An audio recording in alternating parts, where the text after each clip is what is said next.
Welcome to the Global Sales Mentor Podcast for conversations that drive growth. When you are ready to grow your international sales, join the conversation with your host, Zach Selch. Hi, and welcome back to Conversations that Drive International Sales. I have a guest with me who's an old friend or a friend of mine that I've known for a while, who is a great marketing person that I've worked with for years, or I have worked with for years. We haven't worked together for a while. Jennifer Holden. Jennifer Holden is the Vice President of Marketing for a manufacturing division in about a $500 million multinational corporation. And she's been doing marketing for a very long time. Didn't come out of school as a marketing person, came from a more clinical background, and she'll talk a little bit about how she got to where she was. But she knows an awful lot about the marketing piece. And I'm always sort of separating the sales part from the marketing part and who does what, etc. And when we worked together, she was responsible for the marketing team and I was responsible for the international sales team. And she did an awful lot to support the international sales curve and our growth. And you really can't get ahead with sales without the right marketing person. So we're going to welcome Jennifer and we're going to talk about marketing and how that supports sales, or how marketing and sales work together to drive revenue. Jennifer, welcome. Thank you for coming on the podcast. Thank you, Zach. And thank you for having me, and thank you for the extraordinary introduction. I will do my best to live up to what you have put forth, for sure. But great. As Zach said, we've worked together in the past and haven't worked together in a few years. But just as he said, sales leans on marketing. Marketing obviously needs and leads on sales as well. So we found a very nice balance over the years between the two disciplines. I hope we can talk about that. Right. Today. And also, I guess everybody is aware of the idea that there's very often stress between marketing and sales. And I think Jennifer and I were able to work together really, really well and understand each other. And I'm sure she has worked with sales managers that she liked less than me, and I've worked with marketing people that I liked less than her. But I think we've gotten along pretty well. And it really is important. This whole stress between marketing and sales never turns out well for anybody, right? That's, in the end of the day, everybody loses because it's going to impact numbers. Right, Jennifer?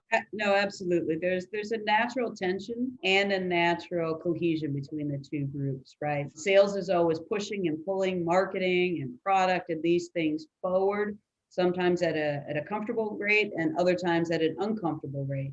And it's very important, and I learned through the years to get, as the saying goes, comfortable with being uncomfortable, right? Because there is a good stretch, a good push that is healthy for both sides, which yields great results for the company. And then, conversely, I'm pushing and have pushed on sales in the back to think about not just a product or a solution or an offering, features, benefits, and really refine that message and identify those target customers, right? So not necessarily try and be everything to everybody, because it's a very difficult game to win. Well, I was going to save this question for later, but you gave me a really good inroad to this. So what would you say the biggest weakness of sales in terms of understanding marketing is? And I'm thinking of an idea myself in my head, but I'm wondering what you would say. I would say the greatest weakness that I've seen in the sales side as it relates to marketing is a lack of understanding. Some would lead with, hey, maybe there's a lack of appreciation or something. But honestly, it's more about having that foundation, a lack of understanding of what marketing and communications can bring to the table to assist in selling and or developing a market and or a distributor, right? All of those things are very important. And so long as you do your groundwork and have a champion in sales leadership and champion in the other areas, right, then you can avoid some of that. But it's hard. I mean, you've got to really, if you're in a situation, and I had been in the past many years ago, where you've got to justify marketing as being more than logos and fluff, right? Or videos and something, then that naturally works itself out, because then sales will understand what it can bring to the table and then want to get involved and say, okay, that's a different line of thinking. that is complementary to what I'm doing, not Right. against. Right. And then you get that engagement, which I think we had a lot of, Zach. Those. I think so. I'd like to think we did. Yeah. Yeah. I was going to say, so I'll tell you what I was sort of thinking based on what you had said last was one thing that I find with salespeople and sales managers, not sales leaders, is they're always thinking about what they would need marketing wise for the last customer, right? Mm. And it's always sort of like people will come and they'll say, well, you have to do this. And you're like, well, why? That's my feeling, right? So they're like, well, why do we have to do that? Like, well, the last customer I had, and you're like, okay, yes, but we're not thinking about we closed that. We got the purchase order. We're moved on. Like, we should be thinking strategically about what do we need for the long term, right? And I would add to that, it's either from a salesperson's point of view, right? Like you said, not a manager, is either the very last deal or the very next deal, the thing that they're working on at that moment, right? And so sometimes it can be hard to do greenfield conversations when that point of view starts with such an immediate perspective, one back or one forward. So once you break through that and try and find patterns and things along those lines, and then you can get some really great collaboration between the two. Right. And I think that's where it comes with managers, right? They've got that vision. Exactly. And I think not to get away from the marketing side, but when you're thinking about who on your team has the potential for leadership, it comes down to that. That's one of the big things that differentiates between a salesperson who can grow into leadership and one who can't. And a lot of that comes to the interaction with other departments, especially marketing, right? Because if you can't deal well with marketing, you're not going to sell. You're not going to lead sales, right? You can close a deal, right? But you need somebody to interact with marketing, right? Well, and I would agree. I mean, as a sales manager, right, you've covered a lot of topics. So your podcasting, your posts, and all of the program, the last year plus that you've been working through it and getting the word out. And it's as much about developing a channel. It's as much as about developing the internal relationships and collaborations with leadership, right? Because it does take several disciplines to grow at larger numbers than, let's say, a couple of percentage points a year, right? If you just want to move along, it's one thing. Yeah. And I'll tell you what, so think about things like sales enablement tools and let's even focus in on the deck, right? Who should make the deck? Lots of lively conversations around that. Right. Yeah. And so I'll tell you what, I've come down in different points of my life at different points on this story. And I think we're probably going to we probably lean towards the same direction now, maybe than we would have 10 years ago. But because I used to think, I used to think that made a lot of sense for salespeople to own their own decks. And I've gotten away from that. I do think there should be flexibility, but from a corporate perspective, it makes a lot of sense for you to own the deck, right? As a head of marketing. Yeah. And so you talk, I'm talking too much. So. No, that's all right. It's completely true, right? And I don't think it depends on what you're selling. I think the story is true no matter what you're selling, but you've got the expertise to say otherwise. A lot of initial, back in the day, you said a long time ago, a lot of times in my profiles, it made me feel very old. But a long time ago, there was the belief that sales, hey, you're out there, you're the ones talking to the customers day in and day out. You're the ones who are getting the stories, right, that resonate with the customers and then speak them back. Therefore, it makes a lot of sense for sales to own the message, right? Just tell me what the thing does and I'll take it from there. Right. And truth be told, a lot of success can be brought with that approach. But the things that you lose, I think, is what you're really alluding to, right? Right. What you lose then at that point, particularly if you're building a brand, building a culture, building a vision around it, you will have offline, brand standards thrown out the window. You will have a less professional, a less succinct deck than maybe it could be. You will be saying as a salesperson, not you as a sales manager, you as a salesperson, could be saying things differently than your colleague, right? Right. And that can Right. be a bit of a problem because if one is positioning the product this way and another one another way, and those two happen to conflict and suddenly affect the dollar that you can drive, the value dollar on that sale, now you're getting some real impact. I'll tell you, I'll take that even one step farther, right? What year was your company founded in? Early 1900s. Right. Now, I remember if you had asked 5 salespeople what year it was founded in, they would all give you a different year, right? And now that Absolutely. seems like a small thing, seems like a very small thing. But I can tell you that if you were a customer and 5 different salespeople talk to you from the same company over a year period, and each presentation had a different year that the company was founded in, that looks a little strange, right? It's not a big thing. Credibility, right? Sorry? It does. It chips away at the credibility, right? It's Because not a big thing, but it hits the credibility, right? And that's something that I've always thought about. It's like, how many people are in the company? What year was it founded? Those little stories, if you hear 2 different ones, it chips away at the credibility. And it isn't important. But then when somebody comes and says, and by the way, we have the most reliable product, we do this, the important stuff, there is the chance that that credibility has already been cracked. And that's my opinion, right? I like the idea of message discipline with that. And then, no, it could be, and it goes from the small things to the big things. So, you come and sure, one regional manager can come and say, well, this is the benefit people like most. And then different regional managers say, well, this is the benefit people like most.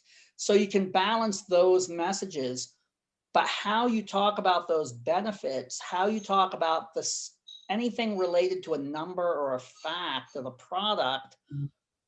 And I'm talking from a pure sales guy perspective. I don't think it should be owned by the salespeople. I think it should be owned by somebody in marketing. And the other part of this, I'm talking way too much now. The other part of this is the institution, the company owns that.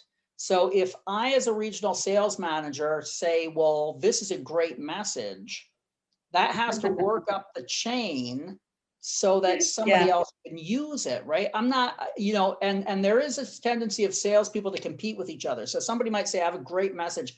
I don't want the other RMs to have that message, right? But that isn't good for the company.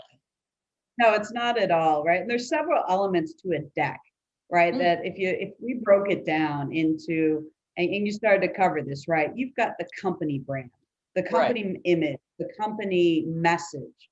Then you've got the portfolio message, and then you've got the product, feature, functions, but really value, right? We want to get into a value statement. And then you want to talk about the call to action, the next steps, and have the right supplemental information that really support what that person is saying. There's got to be a cohesion between the 2 or 3. And if you have a sales force out there, and think about it for just a minute, because really we focus on sales to distributors, and then distributors to customers. If you have a lack of discipline within the company's sales team or cohesion, and then you're going to have a bigger lack with the distributors.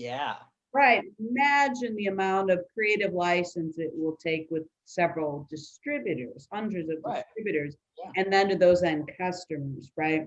So it's extraordinarily important. Now, there's a difference, right, between ownership, accountability, and collaboration and consultation. And that's a really important distinction, because you need to have, and I happen to believe on the marketing side, right, that person own the deck, because they're the ones setting the 3-5-year vision alongside, executive leadership in that. But then you bring sales and others in an editorial fashion. Right. I have found it, and you can disagree or not, that it's easier for someone to edit, particularly as you're putting something together that's, so subjective, to edit something that create from scratch. Oh yeah, I agree. And here's the thing, the collaboration. I mean, remember we had a workshop once. Workshops even the wrong. I mean, we worked months, a couple of Marathon. times a month to work on building a deck. And it was a collaboration. Yeah. And here's the thing, like, so I could tell you, for instance, in a different company, somebody came up with a benefit from marketing who wasn't a salesperson, and that wasn't a good benefit, right? It just, no, the customers didn't care about it. And he didn't get that because he hadn't been out to a customer, right? So we talked about it. And I said, okay, this is just not the right benefit. It's a benefit. Nobody values it the way you think they do, right? So we had to shift it around. So that kind of conversation takes place. And in the end of the day, you settle in on something, and it has to be a collaboration, and it has to be an agreement. It's not like the marketing is deciding or the sales are deciding. You're working together.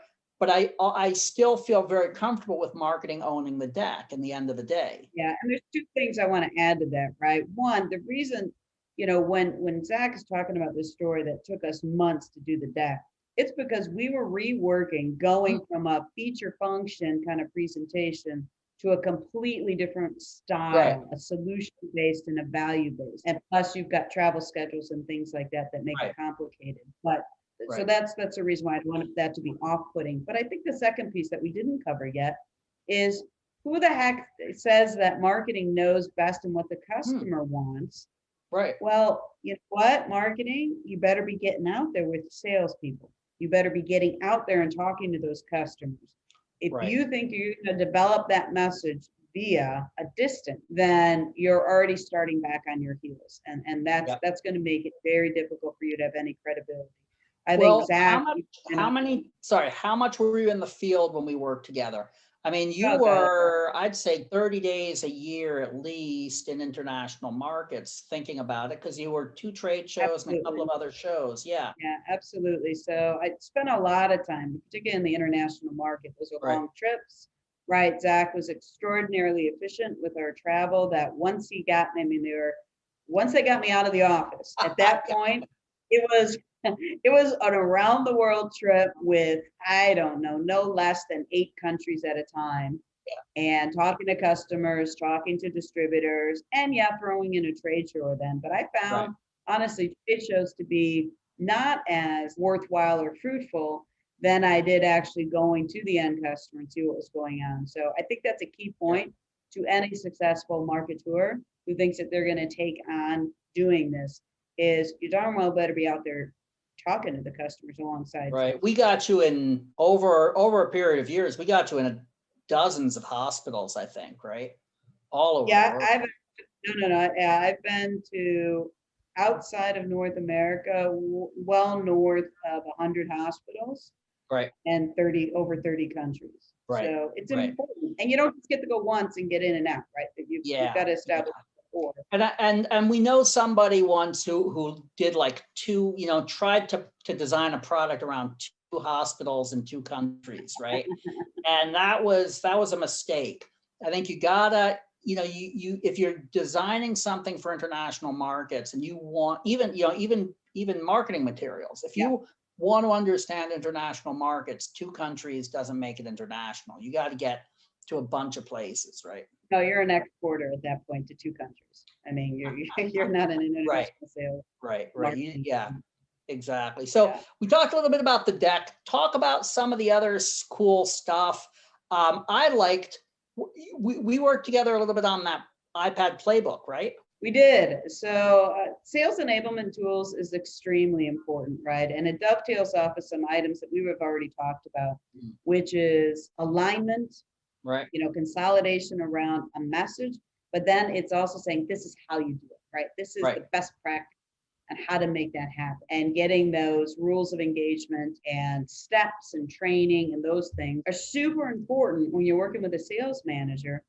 As they're growing the international market, as they're choosing new distributors, you want that onboarding piece to be as straightforward as possible, easy to understand. They can pick it up, right? Yep. Reproducible, absolutely. So and that was really your baby, candidly. And I thought you did an extraordinary job on that. We just helped give you the platform to do it. But it was really about just consolidating all the different things that Zach knows in building up a international distribution channel and, putting it into topics and steps so that it's consumable by a new distributor and you don't scare the heck out of them and you Right. win. And that they have what they need to go out and talk to a customer, right? They have those tools, because if they don't have the tools, they're going to try and make them themselves. And you are going to do it better than any distributor, salesperson, or even distributor marketing person. Even the distributors that have marketing teams, you're going to do it better than they are. And the point, Zach, if there's a void, right? If there's not something there that they need, they're going to do it themselves. They distribute, right. And then at that point, you have no visibility. And exactly to that. Right, exactly. Yeah. And even the we used to have approved pieces for them to use, like if they wanted to use our logo or stuff like that. And we used to police that pretty well, because that can become very important. It's extremely important, right? To have a brand standard guide, document, whatever it is, and have rules of engagement, right? You want to protect, as a marketing person, your collateral, things that have your name, your brand, your information on it as closely as possible. So what we implemented was a big change, as opposed to giving over documents in editable form and letting distributors customize it for their market. I shut that down. Absolutely not. And in return, what we'll do for you is provide a service where we will co-brand that with you as a distributor, right? So there's a value. It's not just a penalty to say you can't do that. It's like, no. We'll co-brand this for you. So it forced a conversation between marketing, sales, and that market, that channel partner, and said, what are you looking to do? And I think the salesperson kind of sussed out some opportunities for education to the distributor. It brought forward maybe some items, points, value statements, whatever it may be, that hadn't thought about that, but really kept everything in sync with the overall portfolio. Right. And I like what you said at the beginning of that bit about the void, right? Yeah. If there's a void, you know what happens.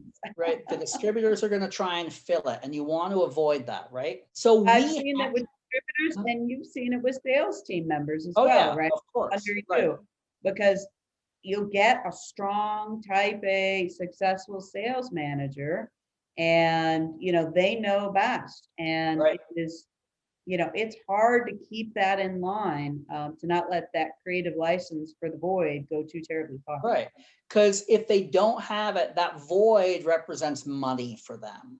If they're saying, I'm going to lose a deal because I don't have this piece of collateral, they'll make the collateral, right? They'll go to Fiverr, they'll find somebody to make that collateral for them. And, 2 years later, you'll see something with your picture on it. And you're like, what is that? I didn't make that. Well, and it's true. I've seen it, and I've seen paint. I mean, literally the program paint. I mean, it's awful, but bring it back to something even more challenging, or something to consider, is you now have risk, right? When you have claims being paid on a document or whatever it is that has your company logo and or brand, right? You now, particularly in medical device or healthcare or regulatory or governmental work, you're accountable to that. You've made a claim, you put it in writing. Right. And they don't know that somebody else, a distributor, created that. It looks and smells like yours. Oh yeah, so and that does put you at risk, even just to the simple thing of getting paid. They could say, well, I expected this was going to do 5 of these, and there are only 3 of them. And you're like, well, yeah, but we never said 5. They're like, yeah, look right here. And these things happen. There's enough of those problems with just interpretation of what something means on a page without having, more people creating unique and tailored messaging. Oh, yeah. Now, you have possibly the best solution center I've ever seen for a company your size. I've been to like Siemens Solution Center, and I've been to a couple of other really, the multinational, the giant companies, right? Okay.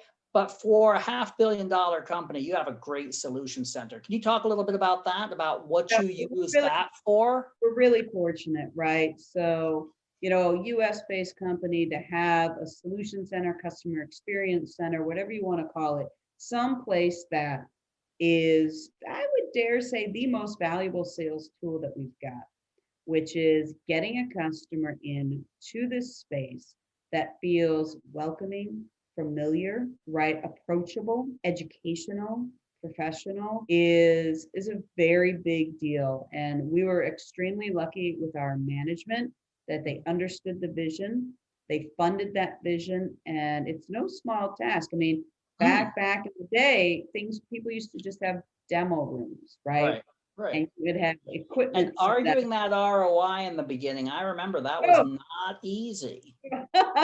It's hard because particularly, forgive me, Zach, when you have sales talking to finance and they say, I will close, 20% more deals or $10-20 million worth more business for this. That's your CFO starts to hear ROI, and there's been so many ROIs out there that they don't believe ROI anymore. Return, right? So it was a labor of love, and it was all the managers of sales and marketing that were pressing forward with the message, right? It was very important. And it went all the way up to the president who, as I said, did understand the vision, did understand the value, and invested in it. So it's got product, right? You have a solution center that has product placement. It's in situ. You've got a feel that's comfortable for your customer. It really, so we're talking about medical devices here, but it could be any type of products, but it looks like a hospital, right? It looks like a couple of different sections of the hospital. Absolutely. So you're seeing product in situ, you're seeing how it looks like it gets used. And then it also has, I could say, an auditorium, right? Like a little area to present, which really is like an auditorium. Sorry? Yeah, you need a stage for the salespeople. And it's not a negative thing that I'm saying. They need a place where they can be in charge, be large, have the attendees facing them appropriately. The sound is correct, right?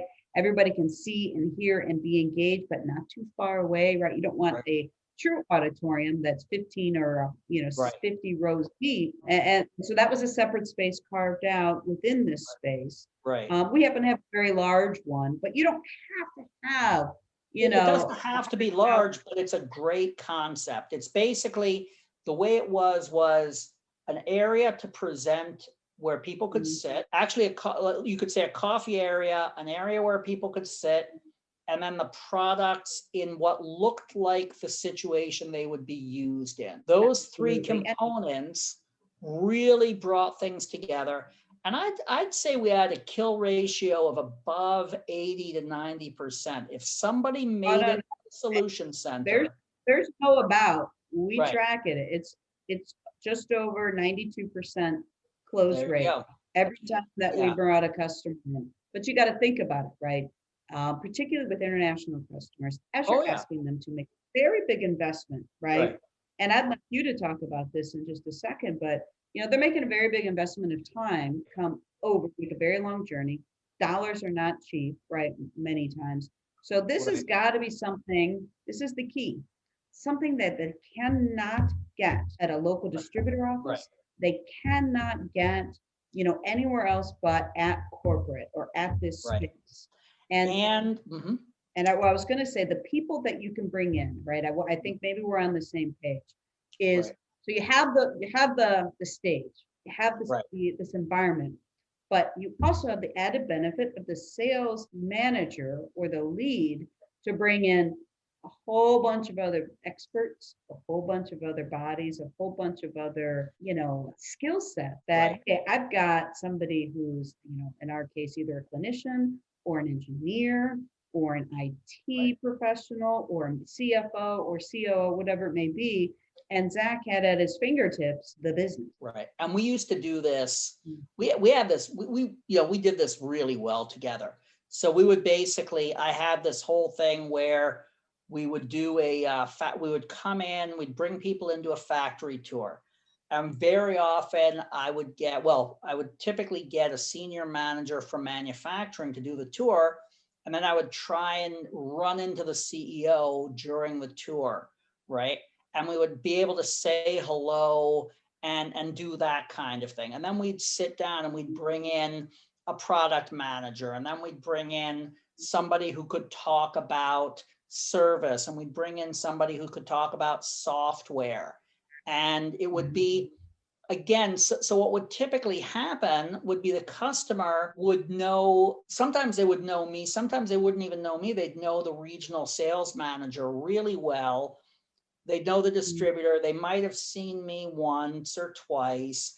And then suddenly, boom, they're seeing 8 or 10 people who aren't salespeople. And we had, we were, again, depending on what you're selling, we had ex-clinicians presenting. So people would come in and they were obviously genuine. A couple of them were customers, right? So had been customers before. So they're talking, and this is a really, really nice way to, it's not a sale. It's becomes less selly. It's less salesy, right? You're answering questions. Every time I saw this happen, right, it was a conversation, and who was doing most of the talking after the ice breaking in the beginning? It was the customer, right? Tell me about this. Let me hear about that. I would also say what it allowed us to do as a company is reflect our culture in practice to the customer, right? Going back to our first point of conversation, right? And the sales deck and all of these things, you're trying to put forth an image, a brand, and that is a value statement as well about the company. And they get to see that firsthand. They come in and they're like, wow, what that salesperson was putting forth out in country A is actually the same as what these guys true. Right. And again, I want to talk about things that everybody can do. And sometimes, we worked for a company where the culture was very supportive of customers. It had been around for a long time. It had a very reliable product, and people really, really cared about the customer getting a good product. Right. And I can't, from a sales perspective, I can't say, okay, just build a culture like that, right? Not everybody can. That was our tool and that was our brand, and it was really nice.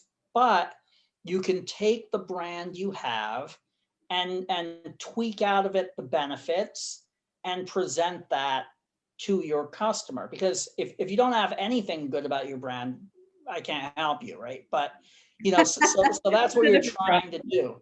Right. Yeah. You have bigger problems than sales, work on your culture. If you can't come up with anything, but that's what we did. And really, when you say to people, one of our benefits, again, every product has weaknesses. So we weren't a cheap product, right? But it was a very high quality product, right? It lasted forever. It was a tank, and it was feature rich, right? So if you say from the 3 things, it was feature rich, it was reliable, it wasn't cheap, right? But when you come in and you see, well, what can I do with those features? What problems can I solve? That was great. And then when you could see, sorry? It allows it to be interactive. So another big strength is, a salesperson's hindered by slideware or virtual demos or a case that they're bringing out and doing things. There's only so much you can do with that, right? You've got to have that environment in tip-top shape, and you've got to have it with all the different bells and whistles and options. And so you are ready for when that conversation goes to that topic. It's there, it's ready, and you can show it. You're not just talking it. So a great tool for sure. Yep. But let's talk about, I wouldn't mind pivoting to something that I know is changing as we're speaking, which is this idea of trade shows. I'm sorry? Trade shows, this idea. Oh, yeah. And I do also want to touch on social media before we go, because you've done some cool stuff with social media in the past couple of years that we weren't doing at all before. What are your thoughts on trade shows? It's 2020 when we're talking, the end of 2020. And this is going to go down in the books as a year that is, to put it mildly, difficult, strange, but changing rapidly.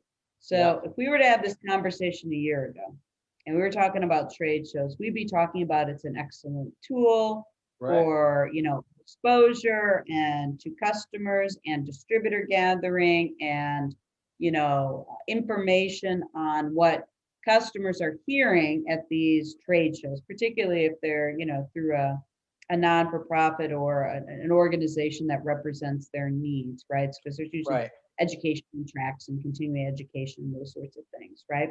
We'd be talking about all the grand benefits and how much you want to tack and push into that trade show so you get the most out of it because they're not Right. inexpensive items to do. Here we are again, end of 2020, and things have flipped. And I don't think it's a temporary flip, right? And now we're talking, a bit of reading into the tea leaves into the future, but it's not going to come back the way it did. No.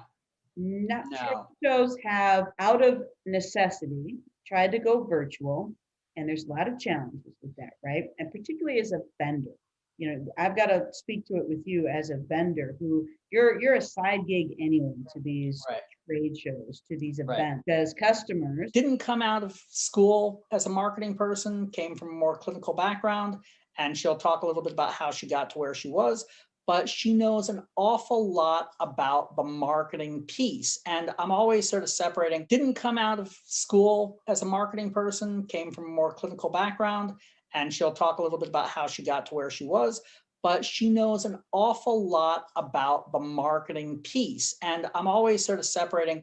So have you done a virtual trade show yet as a vendor? No, but we're about to, right? And I'm going to be very interested in those results because the trade show that we're doing is really company based. It's not tied to an organization that's drawing in customers. I've attended quite a few, and it's difficult. It's difficult to find what you want, but on the great part of it is you can see the content that you want and you're out of the content you don't want to see. Right. So that puts a lot of pressure on marketing, right? And the whole organization is saying, you better have something to say. Otherwise, people aren't just going to be tripping across your quote booth at all. Right. Yeah. So I would add something onto that if you don't mind. Please. One thing that's up and coming is really this whole digital experience for customers, right? And a digital experience is what it's called. And it's around building not a trade show necessarily, but an environment. Think the gaming industry, right? You're submerged into this virtual reality of a game, and you're moving around a space, and it feels like you're there. Right. Welcome to digital technology 2021, right? This is what's going to go down. Is people, you are going to be getting investing in platforms, products, software, technology, where you have this virtual. We're just talking about the solution center or experience center. Now we're building a virtual house, right? Now this technology is building it. So I'm walking in. Think Google Maps meets gaming, right? I'm walking in. I'm touching the screen, I'm moving through, I turn left, I turn right. Suddenly you're engaged, you're like, oh wow, this is interesting. And then your product information, you've got videos that are being played, all of these different things. And that is an extraordinarily powerful tool, self-guided as well as managed and owned by the sales. Right. Now, the question is, can that be, does that have to be tied up to a time? Because we're talking about trade shows. It does, absolutely right? not. You could send somebody an invite and say, please come to my virtual tour and set it up, right? Whatever you want. And it's super flexible that way. And that's really what this is about, right? This from, a set time and date. And when it's convenient for the vendors, when it's convenient for the speakers, that's getting blown out of the water.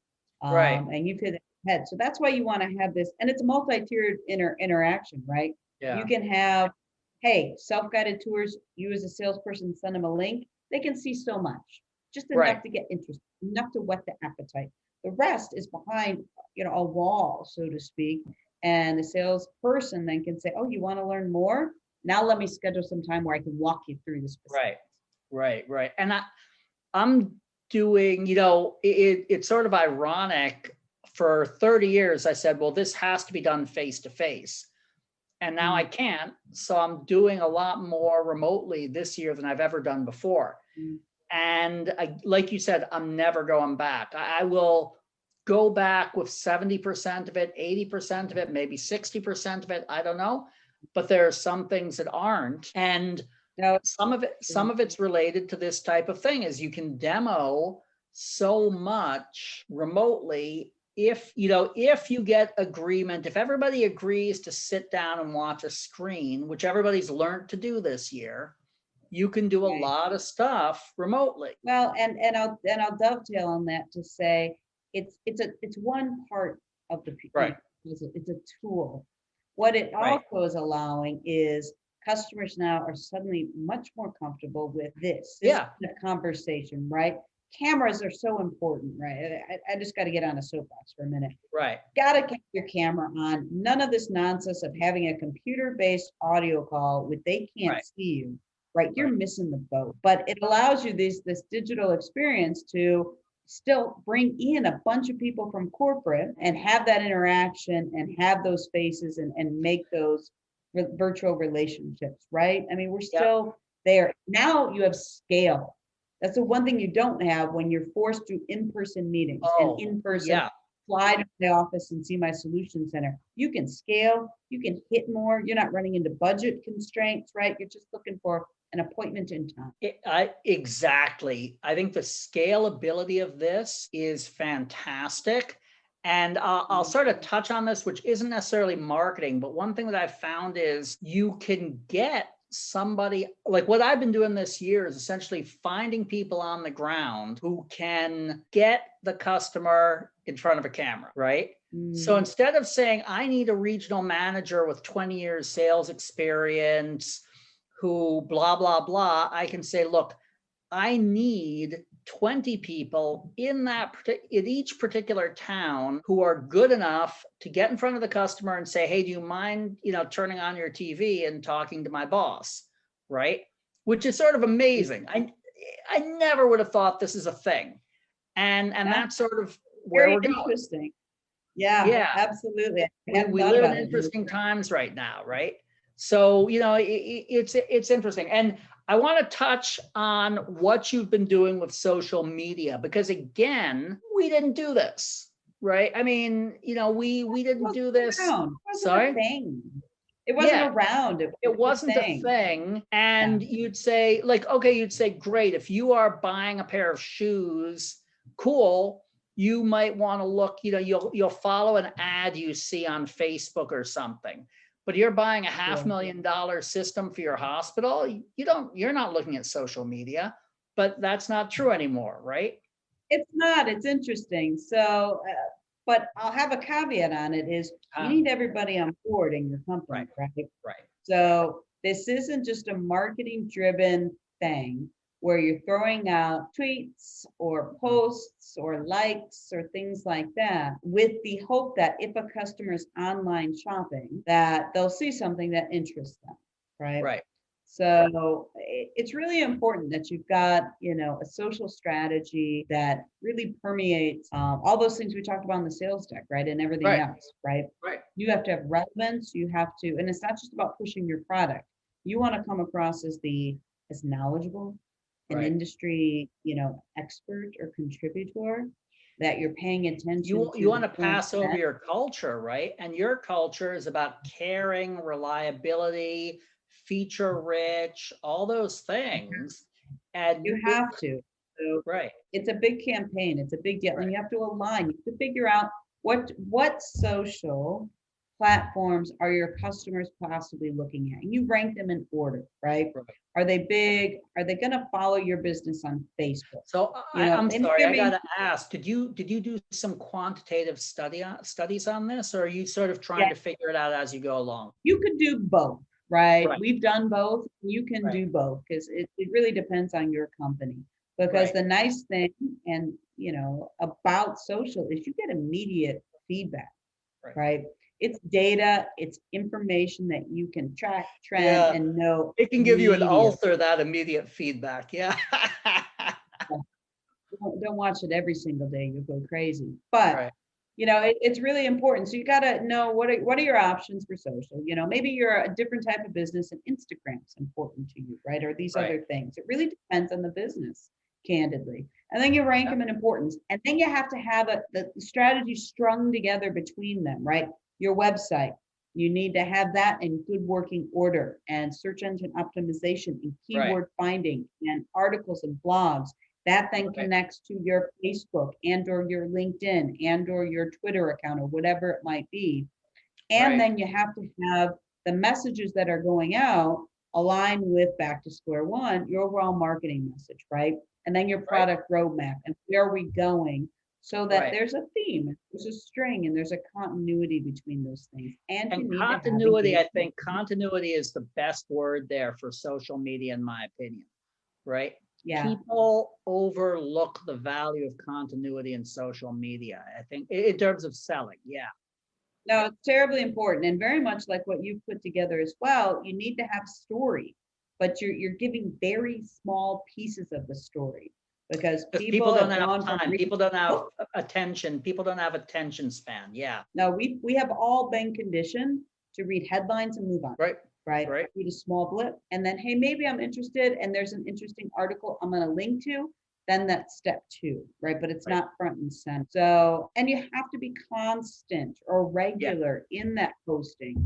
If you come and go, it's much less effective, meaning if you're not posting on a regular basis. And you don't need to post every day. I mean, I've had people talk to me and say, wow, this is a lot. It's a lot of undertaking. It's a lot to do. Good Lord, you don't have to post every day. Right. You just have to be consistent. Yeah. Yeah. And, and the one thing I would say that I've seen is, particularly in international, you got to be sensitive to the holidays, right? To the events, to the current things. I have seen companies, not people, excuse me, be very, let's say US centric, and posting US holidays and or things, and particularly those that have a religious basis. You need to just get that stuff off, unless you know that is what you're trying to build. And that's part of your brand, right? You have to be extremely culturally sensitive and either put everything on there or put nothing on there.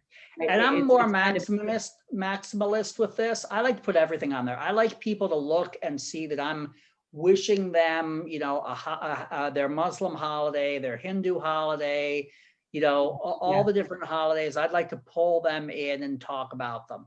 But I can understand taking them all off too. But you got to go one way or another. You can't wish people a Merry Christmas and then forget about the Muslim holidays, because they will remember that, right? No, exactly. And that's a company decision, right? If it's very important for your company to recognize certain key things because that's a core value, then you do that. But it's certainly not made in a marketing bubble decision. But you got to have some sensitivity to it. And if it's absolutely core to your company, do it. If it's not, err on the side and don't do it, and talk about problems, products, solutions, top of mind content that it's going to, because you're trying to bring customers in. You're trying to bring new people into the fold, and you don't want anything that could be, off-putting or not relevant to their market. That's really, really smart. Yep. That's great. Yeah. So this has been really, really interesting. We've had a lot of fun times together, traveling around and talking to customers and stuff like that. We work really well together, and I appreciate your giving me a little bit of time now. Any other funny marketing stories that you've come up with that you'd like to share with the world? Funny, no, certainly not that I need to be memorialized on this bad boy, but relevant perhaps. You just take your time and building that trust. It's really foundational between sales and marketing. I think that's the key to the success. It's not one versus the other, or one and or the other. You got to have them both, because you'll both be better together. Right. And building that relationship is important, right, between the managers of the two different disciplines, and being sure that you're balanced, particularly if you have different markets that you're serving. You need to balance your attention and your time and your output to all of those different markets. You can't go in and message and discuss with a market and then ignore it for a lot of time, whether it's a year or months or whatever it might be. Right. It goes back to a theme that we've said more than once: consistency, right? You need that continuity between it. and enjoy it and learn and, evolve, because you'll be surprised what you can reuse and bring forward into different markets and or into different segments and customer segments as you're working through that it's not all net new stuff. No. And it takes There's a lot of room to recycle stuff. Yeah. Absolutely. And it takes a lot more than, a vice president of sales and a vice president of marketing to do this, right? It takes a group of people to make the engine go. And you had some really, really good people on your team, and they were, it's sort of funny because like on a sales team, you want everybody to do pretty much the same thing, just in a different territory. But in marketing, everybody's doing something totally different, and you got to keep track of what they're doing and fit them together, which is an interesting leadership challenge. Yeah, it's very true. We had a multidisciplinary team with not just marketing communications, but other things. And you can get that synergy working. It's a joy. And I've been just so lucky to have the best teams I've ever worked with over the years. Yeah. So it makes it a joy. Yeah, great. So, but thank you for having me. I appreciate it. Well, thank you very much for giving me some time, Jennifer. And this is great. And I'll be putting this up so people will be able to hear this. And I'm going to say very often I finish up now and I say, and if you need something from Jennifer, reach out. But, unless you're a hospital and you want to buy a $500,000 system, probably don't need anything from Jennifer. But thank you very much for being on board, Jennifer. Thanks a lot for this. Absolutely. Thanks, Zach. Take care. All right. So that was it. And thank you very much. That was a lot of fun.